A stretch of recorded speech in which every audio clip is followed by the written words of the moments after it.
welcome back to my YouTube channel. Today I'm going to do a video all about books. So I'm going to be talking first of all about all the books I want to read this autumn time, which hopefully I get to them.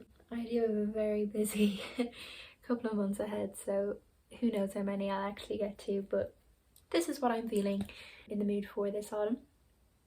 I do have a lot of books on my shelf that I've had for a year or more and I just haven't gotten to yet, so it's pretty shameful, but hopefully I get around to them this year. Some of them I've just been putting off because I don't know if anyone else gets like this, but it's like I'm so excited to read them that I just want to wait for the perfect moment to read this book and a few of the books. And of course there's never like a perfect moment to read a book, so I think I just need to put that fear aside.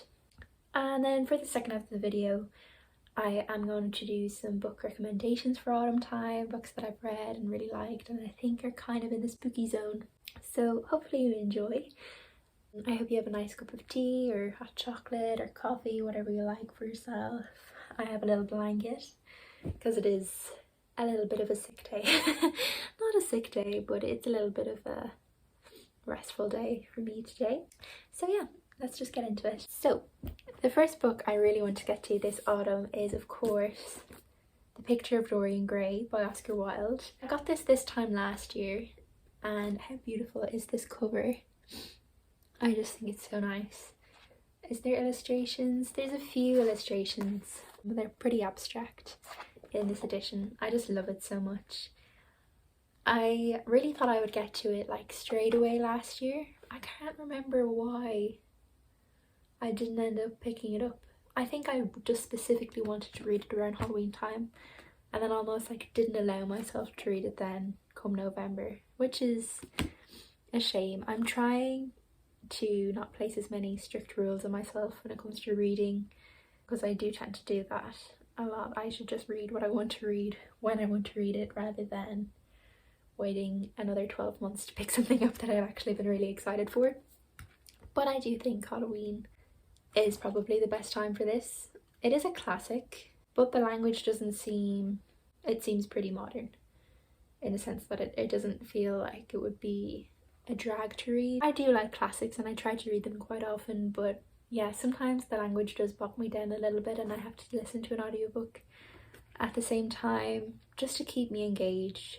I don't know if anyone else gets like that, but if a sentence is like the length of a full paragraph, I get a little bit lost. But this seems really good. I'm sure a lot of people know what Picture of Dorian Gray is about because it is such a classic. So basically Dorian Gray is this beautiful elite man and he has a picture painted of himself and he thinks to himself, I wish I could look like this forever, because he knows from that moment forward he's going to age and become less and less beautiful, and his wish comes true. So he stays looking like his young self for the rest of his life while the picture ages and grows more grotesque as he carries on with his life, because he's not the most kind character that ever was, at least as far as I know. That's what the book is about. Yeah, I'm really excited to get to this one. I think I will pick it up next.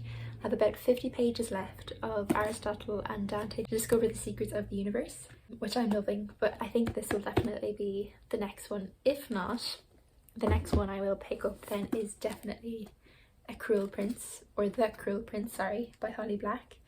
This is obviously huge on TikTok, huge on BookTube, but I've been intrigued for so many years to read this book. I love fantasy and I love especially like fae, fairies, all of that kind of thing. There's something very nostalgic about it. For me, I always grew up loving fairy tales and fairy stories, both Disney ones and like Irish mythology ones, which are darker definitely, and the fairies aren't as kind as they are in Tinkerbell and stuff, but I think this is kind of along those lines, which is interesting. Also, it has a map and I love a map in a book. How beautiful. If a book has a map, you best believe that I'll be picking it up. But yeah, I do wonder actually, is it based a little bit on Irish folklore? Because some of the names on the map are very like Innsmore, Innsmere. Kind of sounds like Inishmore, Inishmere, Inishmore, Inishear. Sorry. I just think it would be perfect for kind of Ihahauna. Not that I'm a pagan or anything, but I think it will give me those kind of vibes, which I really am looking forward to. The next book, this is kind of the one that I was thinking of when I mentioned earlier that I've been waiting for the perfect moment to read this book, and it is The Starless C by Erin Morgenstern.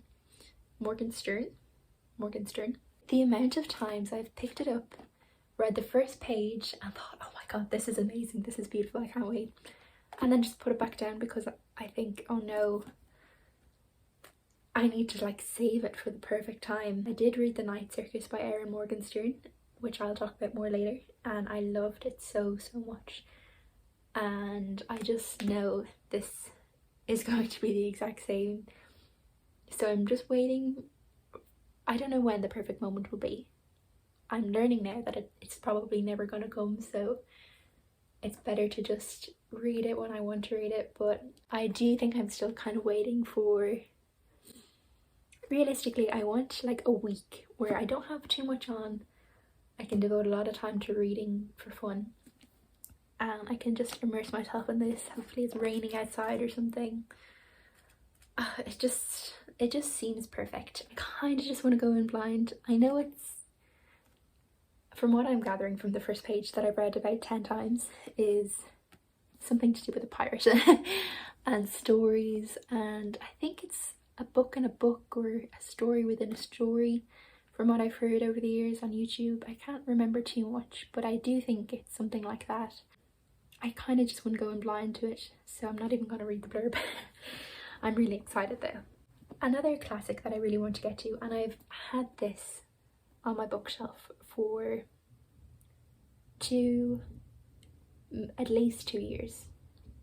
For sure, probably 2.5 though, is Valletta by Charlotte Bronte. Again, I've picked it up, I've read it a few times, or I've read the first page a few times, and I really enjoy it. So every time I pick it up, I just close the book again and put it back on my shelf every time. I think I'm intimidated, one, by the fact that it is a classic, and two, it is big. It's a chunky monkey, but I just need to get over that and read it.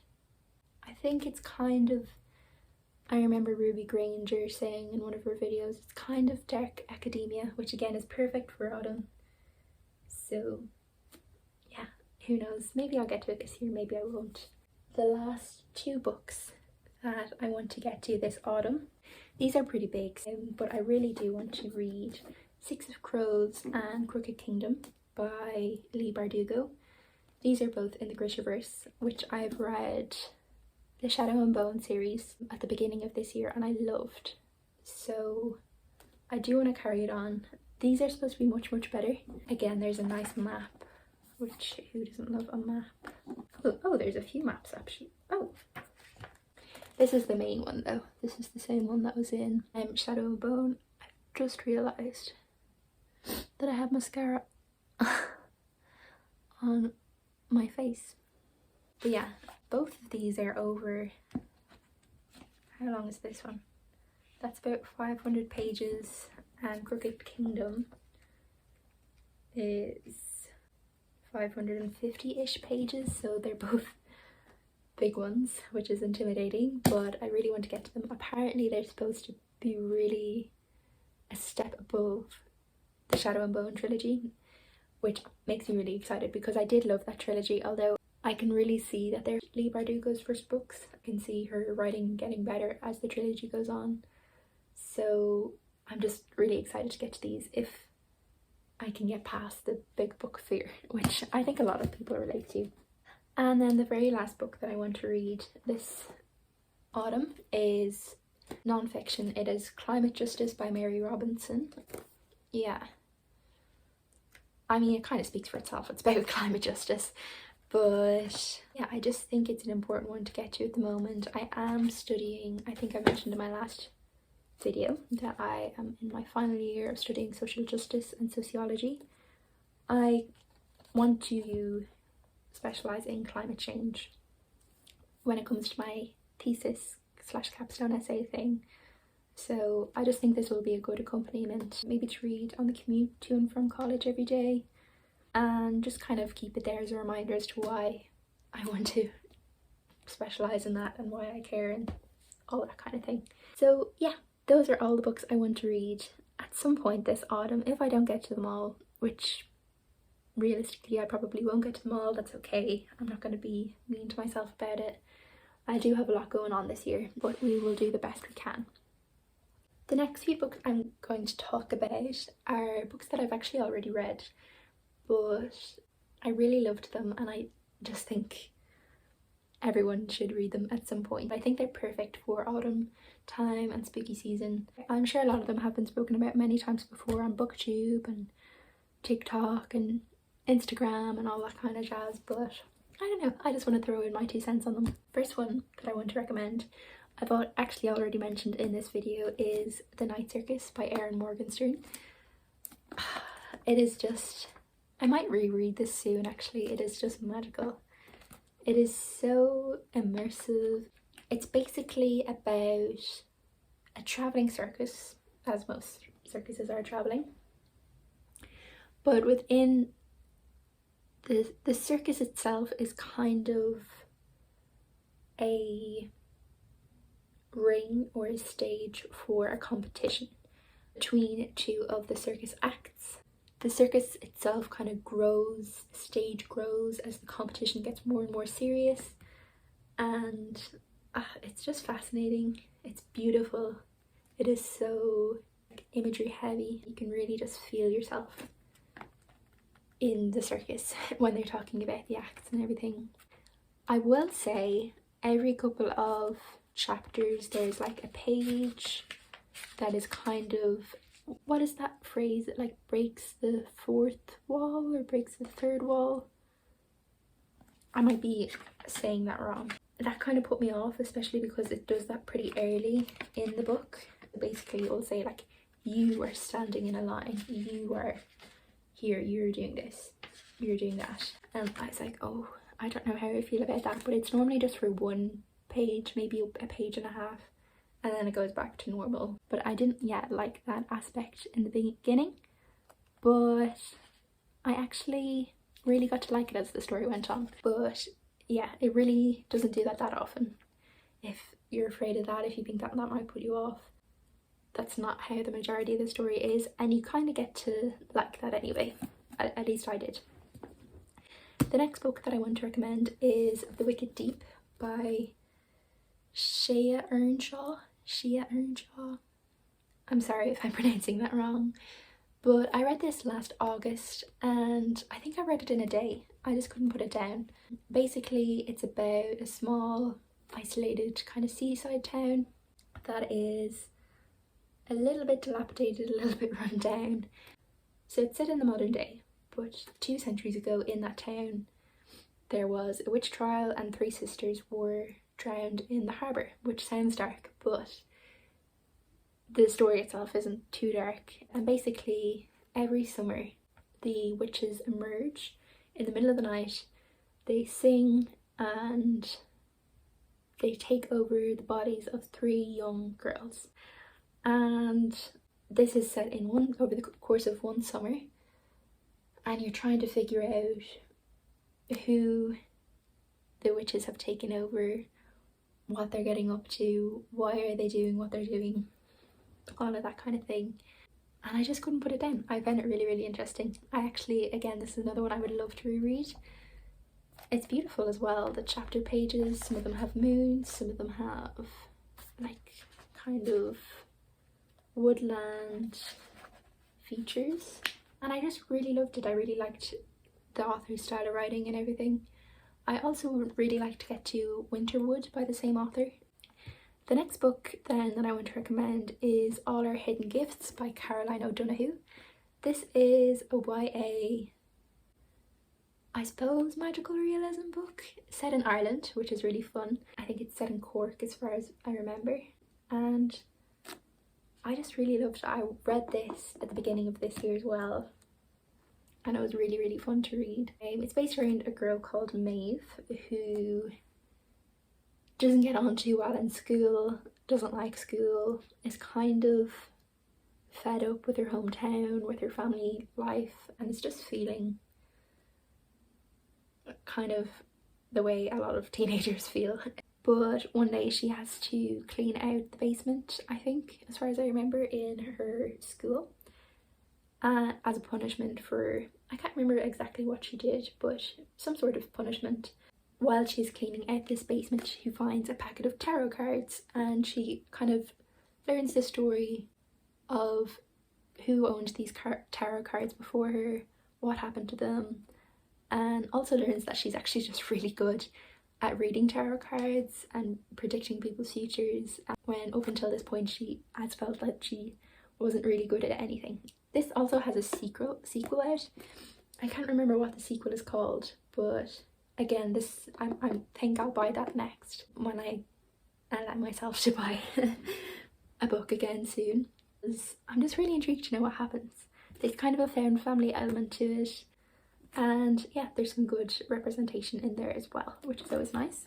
The next book that I will recommend is Classic, Rebecca by Daphne du Maurier. I read this after watching the Netflix film, which is really good. You should watch it, although it does have Armie Hammer in it, so it's a little bit weird to watch now, knowing what Armie Hammer got up to in his spare time.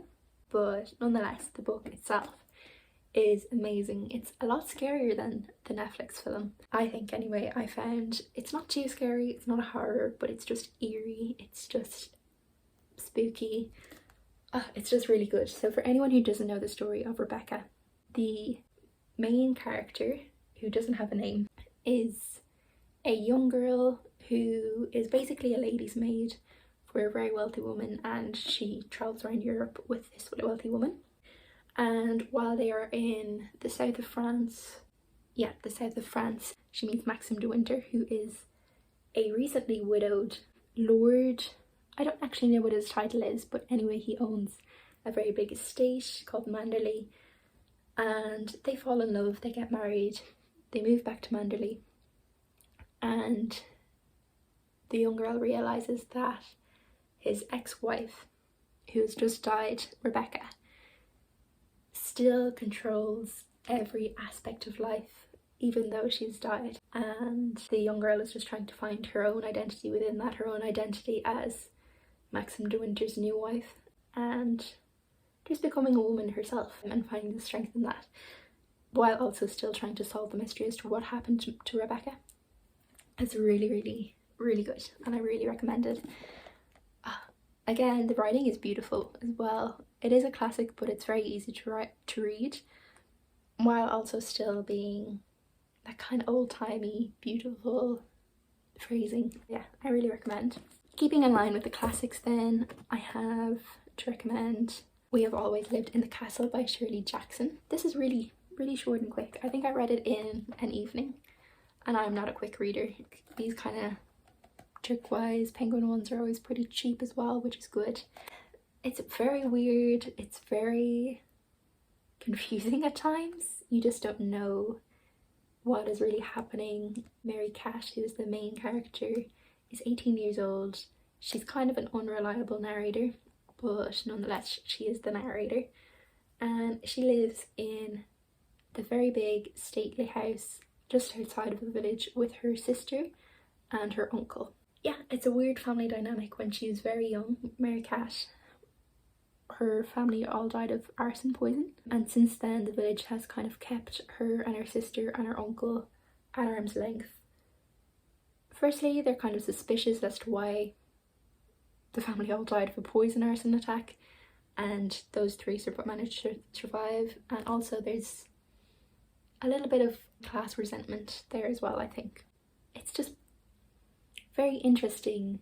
It is quite plot focused, but I would say it's kind of like just a study of maybe enmeshment, and I don't even know how to explain it. It's weird, it's eerie.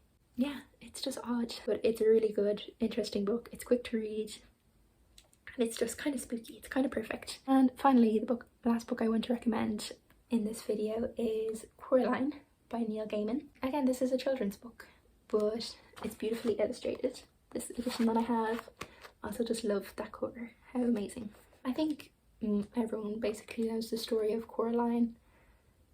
I read it when I was about 12. I actually went to see Coraline the movie in the cinema for the day of my communion. Bit of a weird choice. I don't know why that was. Most of my friends got a bouncy castle, but that's what I chose to do. But yeah, really, really good. Basically, I'll just do a quick synopsis in case anyone doesn't know about the story of Coraline, although I highly doubt it. Coraline and her mum and dad, she's an only child, move into this new big house which has been split up into different apartments, and she's very bored. It's during the summer. She doesn't get a lot of attention from her mum and dad because they're both trying to work and settle in to their new home, and so her dad encourages her to go exploring around the grounds of the old apartment house block thing and within the house as well. And here she finds a small door in her living room which leads her down to the portal of the other world where she has an other mother. Everything is very similar to her world, but everything is just better. The only creepy thing is everyone has buttons for eyes, and yeah, it kind of just gets creepier and creepier from there on in. Again, it's a short book, it's easy to read. I think I read that in a day as well, and it's just a good one. It's just a classic, perfect for Halloween time, or any time of year really, but I think especially during Halloween, October, that kind of period. But yeah, that is all for today's video. I hope you enjoyed. I'm excited to put this together. I'm feeling a little bit breathless. I don't think I've ever talked for half an hour straight before, so yeah, I feel a bit all over the place. I'm going to tidy up my bookshelves now that they're very empty and get myself a cup of tea. But yeah, I really hope you enjoyed today's video. Thank you so much for clicking, and thank you for watching to the end if you made it. If not, no worries. Let me know your own opinions on any of these books, if you've read them or if you'd like to read them.